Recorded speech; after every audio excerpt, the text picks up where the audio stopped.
Hello friends, welcome to the session. और इस particular session में हम डील कर रहे हैं लेक्चर नंबर 7 सब्जेक्ट माइक्रोबायोलॉजी का। और इस पर्टिकुलर वीडियो में हम बात करेंगे न्यूट्रिशनल रिक्वायरमेंट्स ऑफ बैक्टीरिया। तो बैक्टीरिया के सर्वाइवल के लिए, बैक्टीरिया के ग्रोथ के लिए कौन कौन से न्यूट्रिशनल रिक्वायरमेंट हैं ये हम समझेंगे। पहली बात तो ये समझना है कि न्यूट्रिशनल रिक्वायरमेंट होता क्या है। न्यूट्रिशनल रिक्वायरमेंट मतलब कोई ऐसा फैक्टर, कोई ऐसा सब्सटेंस या कोई ऐसा कंपाउंड जो कि किसी तरीके से बैक्टीरिया के मेटाबॉलिज्म में हेल्प करे, बैक्टीरिया को रिप्रोडक्शन कराने में हेल्प करे। ठीक है, तो इसमें कुछ फैक्टर्स हैं जैसा कि आप स्क्रीन में देख रहे हैं। PH, carbon, water, growth factor, nitrogen, energy, minerals. तो इन सब के बारे में हम डिटेल में डिस्कस करने वाले हैं। तो आप बने रहिए वीडियो के साथ में और आप समझिए कि क्या क्या न्यूट्रिशनल रिक्वायरमेंट्स होते हैं जो कि बैक्टीरिया को चाहिए। तो हमारा लर्निंग ऑब्जेक्टिव इस वीडियो में है, पहली बात हम इंट्रोडक्शन से डील करेंगे। सेकंड, हम major nutritional types of bacteria देखेंगे। और लास्ट हम देखेंगे कि कितने टाइप के न्यूट्रिशनल रिक्वायरमेंट बैक्टीरिया को चाहिए और हम उनको डिटेल में भी स्टडी करने वाले हैं। तो बिना टाइम को वेस्ट किए हम स्टार्ट करते हैं। तो introduction. Micro organisms require nutrients materials that are used in biosynthesis and to make energy available for their survival. तो इसका मतलब कि माइक्रो ऑर्गेनिजम्स भी ऑर्गेनिज्म हैं। जैसे हम एक लिविंग ऑर्गेनिज्म हैं, प्लांट्स लिविंग ऑर्गेनिज्म है, इंसेक्ट लिविंग ऑर्गेनिज्म है। और हर एक लिविंग ऑर्गेनिज्म को सर्वाइव करने के लिए, रिप्रोड्यूस करने के लिए, अपने मेटाबॉलिक फंक्शन परफॉर्म करने के लिए, बायोकेमिकल रिएक्शन को परफॉर्म करने के लिए न्यूट्रिएंट्स चाहिए। तो वो न्यूट्रिएंट्स कैसे मिलेगा बैक्टीरिया को, ये हम देखेंगे। ठीक है, तो ये कौन कौन से न्यूट्रिएंट्स हो सकते हैं। तो सबसे पहला है मैक्रो न्यूट्रिएंट, जिसमें carbon, oxygen, hydrogen, nitrogen, sulphur, phosphorus, potassium, calcium, magnesium और आयरन चले आते हैं। और इनकी हमें लार्ज क्वांटिटी में रिक्वायरमेंट होती है। कोई भी लिविंग ऑर्गेनिज्म हो, not only micro organisms but कोई भी लिविंग ऑर्गेनिज्म होगा, उसको मैक्रो न्यूट्रिएंट्स की रिक्वायरमेंट होगी। नंबर 2, उसको माइक्रो न्यूट्रिएंट्स की भी रिक्वायरमेंट होगी, बट क्योंकि ये माइक्रो न्यूट्रिएंट हैं तो वेरी स्मॉल क्वांटिटी में नीडेड होंगे। राइट, एग्जांपल में आ गया मैग्नीज, जिंक, कोबाल्ट, निकल, copper etcetera. All organisms require a source of carbon, nitrogen, oxygen, hydrogen and electrons. तो जितने भी ऑर्गेनिज्म हैं इस अर्थ पे, चाहे वो प्रोकैरियोटिक हों या यूकैरियोटिक हों, चाहे माइक्रो ऑर्गेनिजम्स हों, चाहे प्रोटोजोआ हों, सभी को क्या चाहिए? एनर्जी चाहिए। और एनर्जी कैसे मिलेगी? एनर्जी मिलेगी इन the form of carbon, oxygen, hydrogen और इलेक्ट्रॉन्स।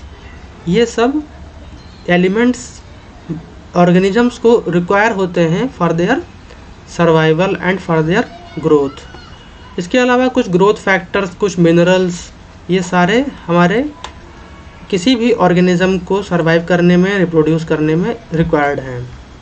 तो इसी के साथ में हम आगे बढ़ते हैं। ये आप रिसर्च पेपर का फिगर देख रहे हैं जिसमें elemental analysis of E coli किया गया था और ये ड्राई वेट है। तो इसमें रिसर्चर ने ई कोलाई को कल्चर कराया और फिर उस ई कोलाई के कल्चर का ड्राई वेट करके फाइंड आउट किया कि उसमें कौन कौन से एलिमेंट्स पाए गए। तो देखा गया कि कार्बन सबसे ज़्यादा उसमें पाया गया, नाइट्रोजन, फास्फोरस। तो ये सारे जो भी आप देख रहे हो स्क्रीन पे, ये या तो माइक्रो न्यूट्रिएंट हैं या तो माइक्रो न्यूट्रिएंट। तो इस रिसर्च से प्रूव हुआ कि बैक्टीरिया इन सारे एलिमेंट्स को बायोसिंथेसाइज करता है, राइट, अपने सर्वाइवल में। और उसके ड्राई वेट में ये सारे एलिमेंट्स पाए गए थे। So now moving on to the next slide. Major nutritional types of micro organisms. तो न्यूट्रिशन के बेसिस पे माइक्रो ऑर्गेनिजम्स कितने टाइप के हो सकते हैं इसके बारे में अब हम थोड़ा समझते हैं। तो माइक्रोबियल न्यूट्रिशन में 3 चीज़ें सबसे इम्पॉर्टेंट है। पहला है कार्बन सोर्स, दूसरा एनर्जी सोर्स और तीसरा इलेक्ट्रॉन सोर्स। ठीक है, तो कार्बन सोर्स में दो चले आते हैं, एक ऑटोट्रॉप्स और दूसरा हेटेरोट्रॉप्स। तो ऑटोट्रॉप्स में क्या होता है, they use CO2 as a sole source of carbon, मतलब जो ऑर्गेनिज्म कार्बन डाइऑक्साइड को यूटिलाइज कर सकें फॉर द कार्बन सोर्स, वो ऑटोट्रॉप्स होंगे। इसी तरह heterotrophs they depend on organic compounds, मतलब इनको कार्बन ऑर्गेनिक कंपाउंड से मिलेगा। ऑर्गेनिक कंपाउंड जैसे कि हो गया ग्लूकोज या अल्कोहल, ठीक है, इन सब चीज़ों से जो ऑर्गेनिजम्स ऑर्गेनिक कंपाउंड्स को एब्जॉर्ब करते हैं वो हेटेरोट्रॉप्स हो जाते हैं, और हेटेरोट्रॉप्स CO2 को यूटिलाइज नहीं कर पाते हैं फॉर कार्बन सोर्स। अब आ जाते हैं एनर्जी सोर्स में। तो एनर्जी कैसे मिलेगी, तो पहला है फोटोट्रॉप्स। तो जो ऑर्गेनिज्म फोटोट्रॉप्स होते हैं उनको एनर्जी सनलाइट से मिलती है। उनके पास में कुछ पिगमेंट्स होंगे, जैसे आपको मालूम प्लांट्स में होता है फोटोसिंथेटिक पिगमेंट, वैसे ही कुछ बैक्टीरिया भी होते हैं जिनके पास फोटोसिंथेटिक पिगमेंट होता है, और उस पिगमेंट के हेल्प से वो सनलाइट को एब्जॉर्ब कर पाते हैं, राइट। नेक्स्ट इसी में एनर्जी सोर्स में अगला चला आता है कीमोट्रॉप्स। तो कीमोट्रॉप्स को एनर्जी कैसे मिलती है, ये ऑर्गेनिक और इनऑर्गेनिक कंपाउंड इन दोनों को ऑक्सीडाइज कर लेते हैं। इन दोनों कंपाउंड के ऑक्सीडेशन से कीमोट्रॉप्स को एनर्जी मिलती है। तीसरा इलेक्ट्रॉन सोर्स। इलेक्ट्रॉन सोर्स में दो डिवीज़न है, एक लिथोट्रॉप्स और दूसरा ऑर्गेनोट्रॉप्स। तो लिथोट्रॉप्स वो होते हैं जो ऑर्गेनिज्म इनऑर्गेनिक मॉलिक्यूल्स को रिड्यूस करके इलेक्ट्रॉन गेन करते हैं, और ऑर्गेनोट्रॉप्स वो होते हैं जो कि किसी ऑर्गेनिक मॉलिक्यूल से इलेक्ट्रॉन्स प्राप्त करते हैं। तो ये तो हो गया आपका माइक्रोबियल न्यूट्रिशन का flow chart. So now moving to the next slide. कुल इतने टाइप के माइक्रो ऑर्गेनिजम्स होते हैं, टोटल 5 टाइप्स हैं। वन बाय वन देखते हैं। पहला फोटोलिथो ऑटोट्रॉफ। तो वन बाय वन पहले एनर्जी सोर्स। तो वर्ड में क्या आ रहा है, फोटो। फोटोट्रॉप से मतलब एनर्जी सोर्स किससे मिलेगी, लाइट से मिलेगी, राइट। और ऑटोट्रॉप है तो ऑटो होने की वजह से इसका कार्बन सोर्स क्या होगा, कार्बन डाइऑक्साइड होगा, राइट, क्योंकि कार्बन डाइऑक्साइड से ये ग्लूकोज बना लेंगे, ठीक है। Next electron source. Electron source में ये लिथोट्रॉप है। तो लिथोट्रॉप क्या था, इनऑर्गेनिक मॉलिक्यूल से ये इलेक्ट्रॉन सोर्स ले लेंगे। इसमें एग्जांपल में चले आते हैं आपके ग्रीन सल्फर बैक्टीरिया और purple sulphur bacteria, cyanobacteria, algae वगैरह, ये चले आते हैं, ठीक है। नेक्स्ट है फोटो ऑर्गेनो हेटेरोट्रॉप्स। इसमें फिर से फोटो वर्ड आया, मतलब एनर्जी कहाँ से मिलेगी, लाइट से मिलेगी। कार्बन सोर्स ऑर्गेनिक कार्बन, इनको कार्बन कहाँ से मिलेगा, ऑर्गेनिक कार्बन कंपाउंड से मिलेगा, क्योंकि ये हेटेरोट्रॉप्स हैं, अभी आपने देखा है, ठीक। नेक्स्ट इलेक्ट्रॉन सोर्स, क्योंकि ये ऑर्गेनोट्रॉप हैं तो इनको इलेक्ट्रॉन कहाँ से मिलेगा, ऑर्गेनिक मॉलिक्यूल से मिलेगा। एग्जाम्पल में क्या चला आया, that is green non sulphur bacteria and purple non sulphur bacteria, right. Next is chemolitho autotroph. Chemolitho autotroph में सबसे पहला तो एनर्जी सोर्स के देख लेते हैं। तो पहला तो है कीमो। तो कीमो है तो एनर्जी सोर्स कहाँ से मिलेगा, ये both organic and inorganic compounds को ऑक्सीडाइज करके इन्हें एनर्जी मिलेगी, राइट। और ऑटोट्रॉप्स हैं तो कार्बन सोर्स कहाँ से मिलेगा, CO2 से। और लिथो है, लिथोट्रॉफ है तो इलेक्ट्रॉन सोर्स इनऑर्गेनिक मॉलिक्यूल से। इसमें कुछ एग्जांपल्स चले आते हैं, जैसे sulphur oxidising bacteria, methanogens, iron oxidising bacteria, etcetera etcetera, right. Next है chemo organo heterotrophs. Chemo organo heterotrophs same, क्योंकि ये कीमो है तो एनर्जी सोर्स क्या है, oxidise both organic and inorganic compounds. और हेटेरोट्रॉप्स हैं तो कार्बन सोर्स क्या होगा इनका, ऑर्गेनिक कंपाउंड्स होंगे जिसमें से इसको कार्बन मिलेगा, ठीक। और next electron source. Electron source क्या हो जाएगा, फिर से ऑर्गेनिक मॉलिक्यूल से इन्हें इलेक्ट्रॉन्स मिलेगा, क्योंकि ये ऑर्गेनोट्रॉप्स में आते हैं, ठीक है। एग्जाम्पल में आपके चला आया protozoa, fungi and non photosynthetic. Example में चले आया protozoa, fungi and non photosynthetic bacteria. तो कीमो ऑर्गेनो हेटेरोट्रॉप्स ये सबसे मोस्ट कॉमन माइक्रो ऑर्गेनिजम्स होते हैं, ठीक है, मोस्ट कॉमन। अप्रॉक्सीमेटली 90 to 95% जो माइक्रो ऑर्गेनिजम्स होते हैं वो इस कैटेगरी में आते हैं। ठीक है, इसमें सारे प्रोटोजोआ चले आए, फंजाई चले आए, और जितने भी नॉन फोटोसिंथेटिक बैक्टीरिया हैं वो this mode of nutrition follow करते हैं। कीमो हेट्रोट्रॉफ कह सकते हो या कीमो ऑर्गेनो हेट्रोट्रॉफ कह सकते हो। ठीक है, next is chemo litho heterotroph. Chemo litho heterotroph, chemo है तो एनर्जी सोर्स क्या हो जाएगा, ऑर्गेनिक एंड इनऑर्गेनिक कंपाउंड को ऑक्सीडाइज करके। ठीक है, हेट्रोट्रॉफ है तो कार्बन सोर्स क्या हो जाएगा, ऑर्गेनिक कार्बन, और लिथोट्रॉफ है तो इलेक्ट्रॉन सोर्स क्या हो जाएगा, इनऑर्गेनिक, और एग्जाम्पल में चला आता है आपका बेगियाटोवा। तो इसी के साथ में major nutritional types of micro organisms finish होता है। अब हम मूव करते हैं नेक्स्ट स्लाइड पे। नेक्स्ट स्लाइड है आपका nutritional requirements of bacteria. However, microbes get the nutrients naturally, but if one have to culture or grow them in laboratory, a special microbiological media is required which fulfills the need of microbes. तो आपको ये समझना होगा कि अभी तक जो हमने डिस्कस किया, चाहे वो कार्बन सोर्स हो या इलेक्ट्रॉन सोर्स हो या फिर एनर्जी सोर्स हो, वो माइक्रोब्स को नेचुरली मिलता है इन्वायरमेंट में।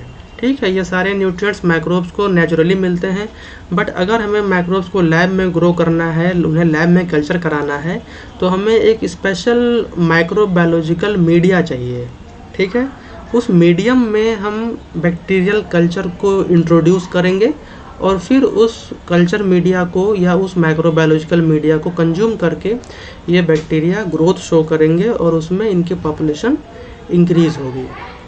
Microbiological media is just like the food, ये एक भोजन की तरह है। जैसे हमें सरवाइव करने के लिए फूड चाहिए, भोजन चाहिए, वैसे ही अगर हमें बैक्टीरिया को कल्चर करना है तो हमें बैक्टीरिया को अगर ग्रो करना है तो हमें उन्हें माइक्रोबायोलॉजिकल मीडिया प्रोवाइड करना पड़ेगा। ठीक है, next point, before one can make a medium that will achieve a desired result in the growth of organisms, one must understand their basic needs. तो हम कल्चर मीडिया बनाएं, कल्चर मीडिया बनाने से पहले हमें ये समझना है कि कौन कौन से उसमें इम्पॉर्टेंट फैक्टर्स होने चाहिए कि वो पर्टिकुलर कल्चर मीडिया हमारा माइक्रोबियल ग्रोथ को सपोर्ट कर दे।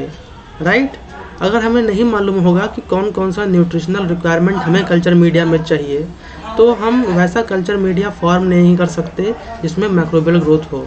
राइट, तो ये समझना पहले ज़रूरी है कि जो बेसिक नीड्स क्या हैं, एक पर्टिकुलर कल्चर मीडिया में कौन कौन सी बेसिक नीड, कौन कौन सा बेसिक रिक्वायरमेंट है। ठीक, तो अब any medium that is suitable for a specific group of microbes must take into account the following 7 factors. तो अब बात चली आई कि अगर कोई पर्टिकुलर कल्चर मीडिया है और हम कह रहे हैं कि ये particular culture media micro organisms के ग्रोथ को सपोर्ट कर रहा है, तो वो ग्रोथ को सपोर्ट तभी करेगा जब उनमें ये 7 फैक्टर्स होंगे। ठीक है, और ये 7 फैक्टर्स कौन कौन से हैं? ये हैं आपके water, carbon, energy, nitrogen, minerals, growth factors and pH. तो इन 7 को हम 1 by 1 स्टडी करेंगे। तो सबसे पहले हम बात करेंगे वाटर के बारे में। ठीक, water number 1, protoplasm consist of 70% to 85% water. तो हमें समझना है कि वाटर क्यों इम्पॉर्टेंट है बैक्टीरिया के लिए, ठीक है, या किसी भी माइक्रोब्स के लिए। तो जो प्रोटोप्लाज्म होता है, प्रोटोप्लाज्म मतलब साइटोप्लाज्म प्लस न्यूक्लियस वाला मटेरियल और सेल वॉल, सेल मेम्ब्रेन, सबको कंबाइनली हम प्रोटोप्लाज्म बोल देते हैं। ये सारा का सारा किससे मिलके बना हुआ है? वाटर से मिलके बना हुआ है। Approximately 70 to 85% of water protoplasm में होता है। ठीक है। Second, water serves as a medium of transport so that molecules pass freely in and out of the cell, providing a vehicle for nutrients inwards and secretion or excretion outwards। तो अब ये कह रहा है कि वाटर जो है वो एक मीडियम ऑफ ट्रांसपोर्ट है, मतलब वाटर एक ट्रांसपोर्ट का माध्यम है जिसके थ्रू बहुत सारे मॉलिक्यूल्स वाटर के साथ में सेल मेम्ब्रेन को क्रॉस करके साइटोप्लाज्म में पहुंचेंगे। ठीक है। और जो टॉक्सिक या जो हार्मफुल थिंग्स होंगी या जो सिक्रीशंस या एक्सक्रीशंस करने होंगे सेल को, वो वाटर के थ्रू ही, वाटर के साथ में वो सिक्रीट आउट हो जाएंगे, एक्सक्रीट आउट हो जाएंगे। तो आप समझ रहे हैं कि वाटर क्यों इम्पॉर्टेंट है कल्चर मीडिया में ऐड करना, ठीक, क्योंकि water is a medium of transport, ठीक है। Next, all the enzymatically controlled chemical reaction that occur within the cell occur only in the presence of an adequate amount of water। तो जितने भी enzymatic reactions हैं, पहली बात body में जो भी बायोकेमिकल रिएक्शंस हो रहे हैं उनमें कहीं ना कहीं एंजाइम रिस्पॉन्सिबल है, ठीक है। और एंजाइम जहाँ पे रोल प्ले कर रहा है वहाँ पे ये बता रहा है कि अगर सेल में adequate amount of water, sufficient amount of water नहीं होगा तो एंजाइम प्रॉपर फंक्शन नहीं कर पाएंगे, ठीक है। Next, for preparing culture media distil water should be preferred over tap water. तो कल्चर मीडिया बनाने के लिए हम डिस्टिल वाटर प्रेफर करते हैं नॉर्मल पानी से। टैप वाटर मतलब नॉर्मल वाटर, पोर्टेबल वाटर, जो पानी हम नॉर्मली पी लेते हैं, ठीक है। तो हम हमेशा डिस्टिल वाटर प्रेफर करते हैं कल्चर मीडिया को बनाने के लिए, ठीक है। Because the tap water is rich in calcium and magnesium ions, so it may form insoluble precipitate of calcium and magnesium in presence of microbiological media.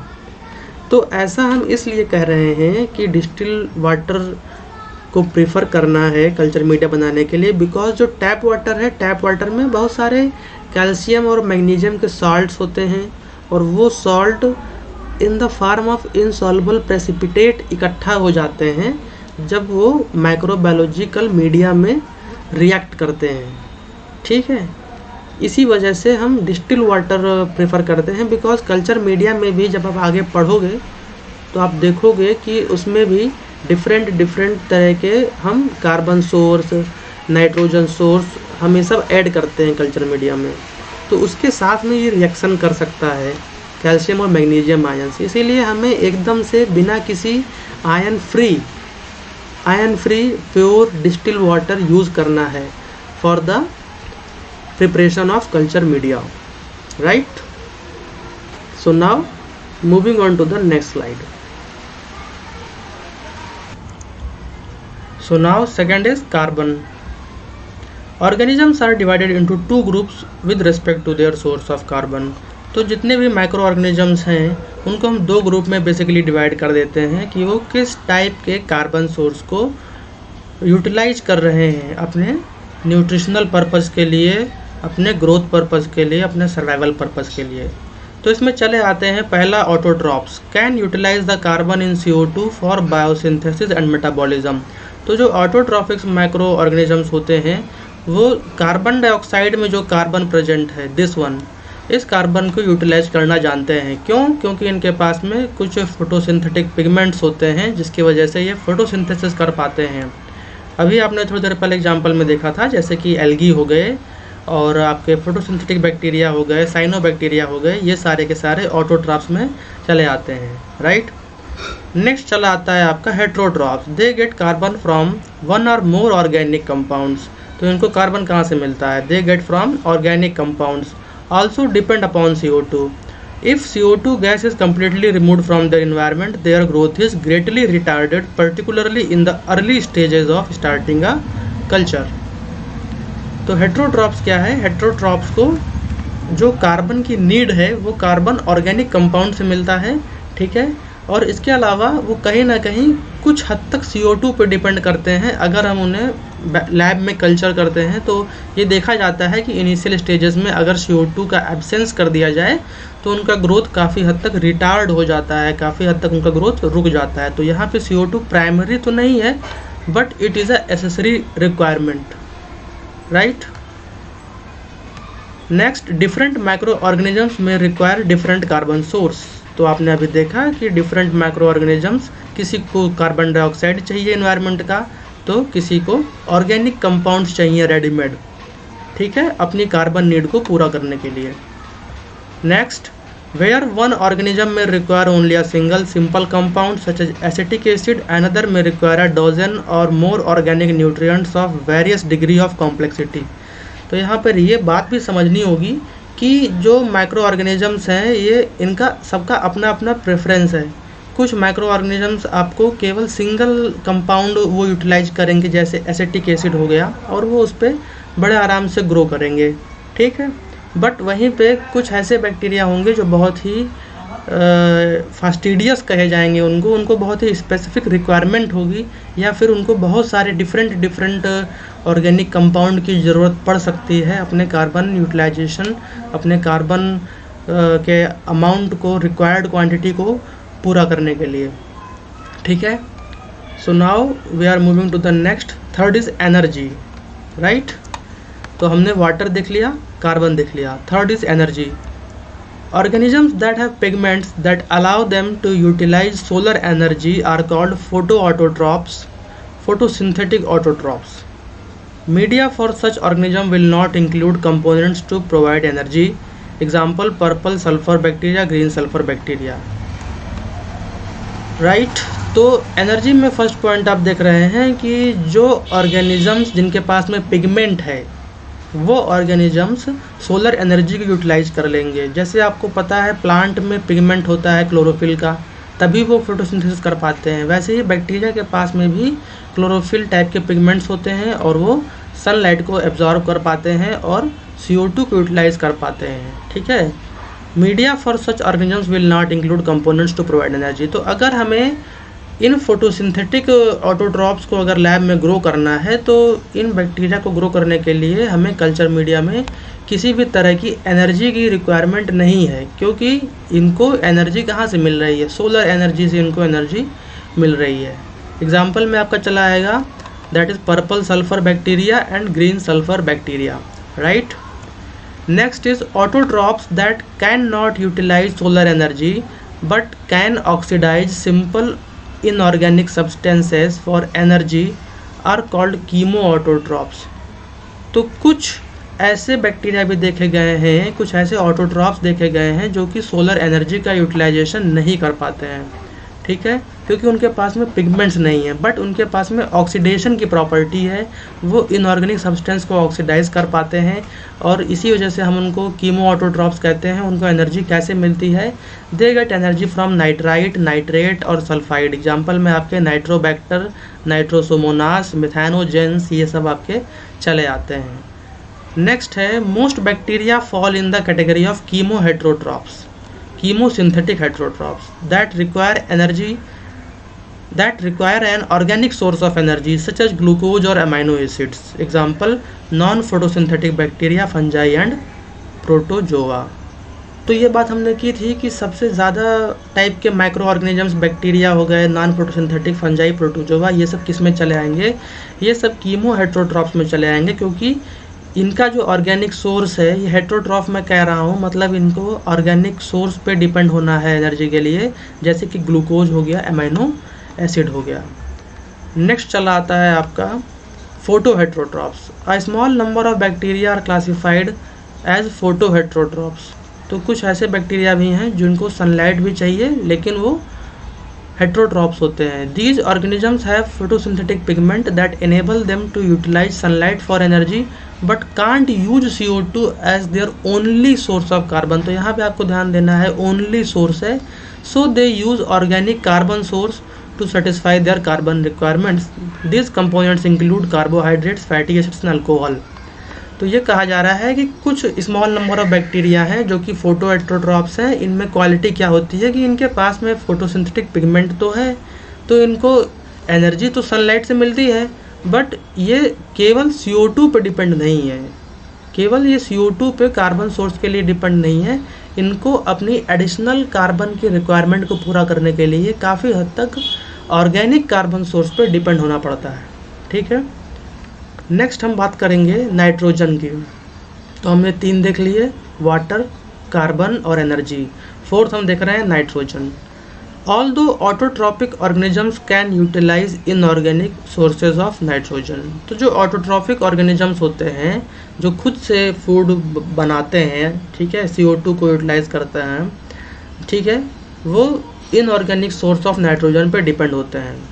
The heterotrophs get their nitrogen from amino acids and intermediate protein compound such as peptides, proteoses and peptones. तो जो autotroph organisms हैं उनके पास में वो चीज़ natural है कि वो inorganic sources of nitrogen को यूज कर पाते हैं अपने नाइट्रोजन रिक्वायरमेंट को पूरा करने के लिए। बट जो हेट्रोट्रॉफ्स होते हैं वो डायरेक्टली नाइट्रोजन को यूटिलाइज नहीं कर पाते। उनको नाइट्रोजन मिलता है बट किस फॉर्म में मिलता है? In the form of amino acids and intermediate protein compound such as peptides, proteoses and peptones. Beef extract and peptone as used in nutrient broth provides the nitrogen needs for the heterotrophs grown in this medium। तो अभी confuse नहीं होना है कि ये beef extract और peptone क्या है। जब हम कल्चर मीडिया प्रिपरेशन देखेंगे आगे के लेक्चर्स में, तो ये जो बीफ एक्सट्रैक्ट है, पेप्टोन है, ये सब मटेरियल, ये सब इंग्रेडिएंट्स हम ऐड करते हैं कल्चर मीडिया बनाने के लिए, राइट। तो ये जो हम इंग्रेडिएंट्स ऐड करेंगे they are the rich source of nitrogen, और ये नाइट्रोजन नीड्स को पूरा करते हैं। हमें जिस बैक्टीरिया को, जिस कल्चर को ग्रो करना है, उसके नाइट्रोजन के रिक्वायरमेंट को बीफ एक्सट्रैक्ट और पेप्टोन कंप्लीट करेंगे, ठीक है। Next is minerals. तो 4 हो गए, अब 5वां हम देखते हैं minerals. All organisms require several metallic elements such as sodium, potassium, calcium, magnesium, manganese, iron, zinc, copper, phosphorus, cobalt etc. for normal growth. Bacteria are no exceptions. The amount required are very small. तो चाहे जो भी living organisms होगा, उसकी body को, उसकी physiology को run करने के लिए ढेर सारा हमें डिफरेंट टाइप्स के मिनरल्स की रिक्वायरमेंट होगी। जैसे कि आप सोडियम, पोटेशियम, कैल्शियम ये सब देख रहे हैं, राइट, उनकी नॉर्मल ग्रोथ के लिए। तो यहाँ पर बैक्टीरिया भी एक्सेप्शंस नहीं है, बैक्टीरिया भी अपवाद नहीं है, माइक्रो ऑर्गेनिजम्स भी अपवाद नहीं है, इनको भी चाहिए, राइट। तो हम अपने कल्चर मीडिया जब प्रिपेयर करेंगे तो उसमें ये मिनरल्स भी होना चाहिए। बट ऑल्दो इनकी रिक्वायरमेंट जो होती है वो बहुत ही कम होती है, अमाउंट बहुत ही कम अमाउंट में मिनरल की रिक्वायरमेंट होती है हमारी बॉडी को भी और सारे लिविंग ऑर्गेनिजम्स को, राइट। Next, growth factors.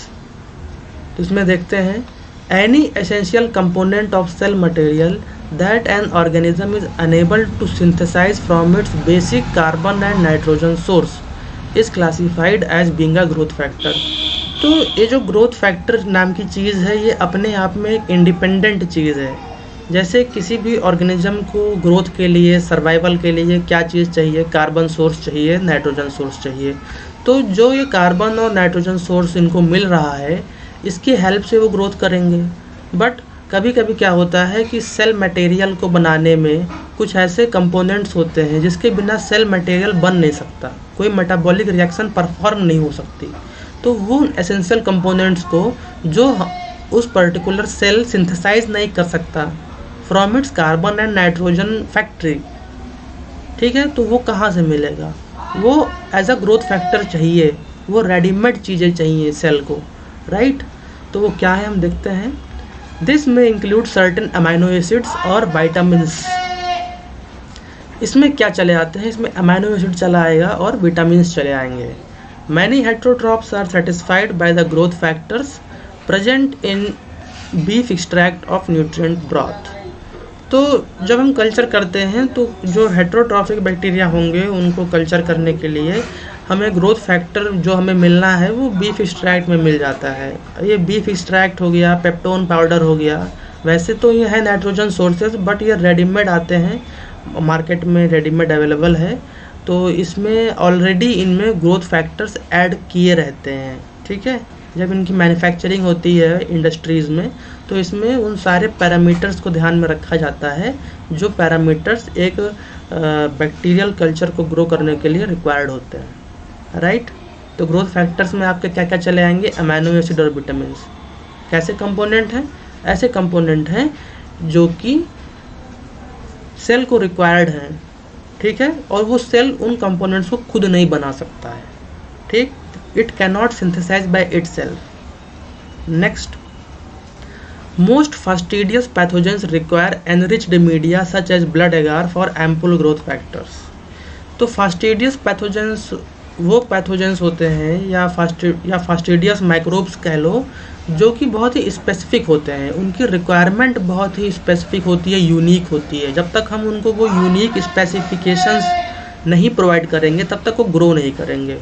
तो उनमें से कुछ फास्टिडियस पैथोजेंस होते हैं जिनको ब्लड एगार मीडिया चाहिए होता है, ये मीडिया का नेम है, आने वाले लेक्चर्स में हम ये सब समझेंगे, ठीक है।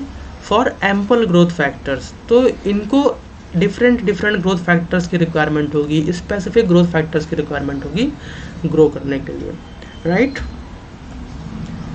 नेक्स्ट हम मूव करते हैं हाइड्रोजन आयन कंसंट्रेशन, पीएच।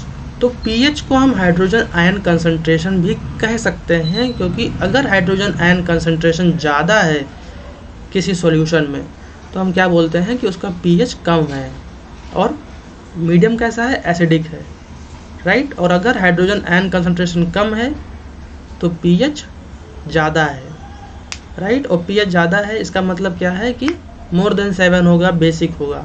तो हम देखते हैं कि किस तरीके से बैक्टीरियल ग्रोथ और पीएच का क्या रिलेशन है।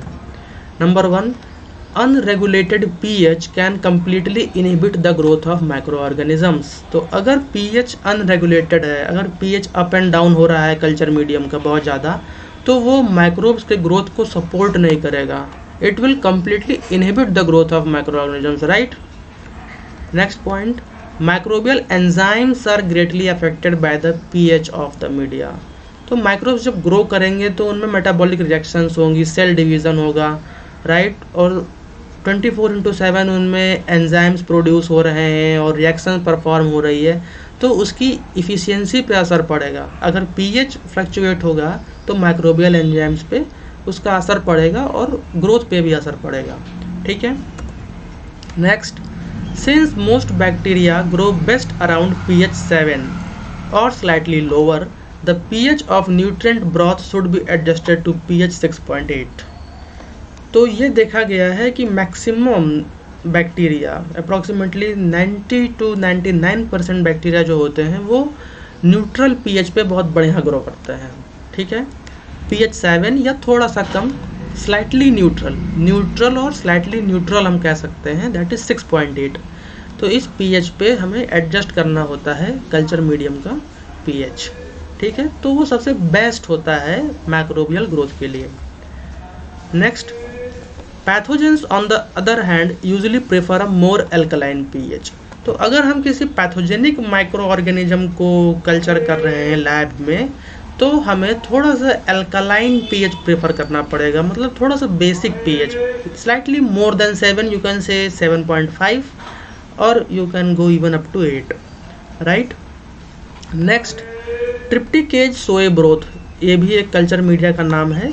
A suitable media for most fastidious pathogens should be adjusted to pH 7.3। तो ये एक एग्जाम्पल है कि अगर ट्रिप्टिकेज सोए ब्रॉथ में हम किसी कल्चर को ग्रो कर रहे हैं, स्पेशली हम इसमें पैथोजेंस को ग्रो कराते हैं, तो हमें उस कल्चर मीडिया का pH अप्रॉक्सीमेटली 7.3 पे एडजस्ट करना होगा, जो कि इसके ऊपर वाले स्टेटमेंट अल्कलाइन pH को जस्टिफाई करता है, राइट। तो आपने इसी के साथ में कंप्लीट कर लिया nutritional requirements of micro organisms. और अगर आपको ये वीडियो अच्छी लगी हो, आपको इन्फॉर्मेशन समझ में आई हो और आपने एंजॉय किया हो इस सेशन को, तो please please please bioscience making science simple को सब्सक्राइब कर लीजिए, ताकि जैसे ही मैं नेक्स्ट वीडियो अपलोड करूँ आपको तुरंत नोटिफिकेशन मिले और आप वीडियो को देख सकें। Till then, bye bye, thank you for watching.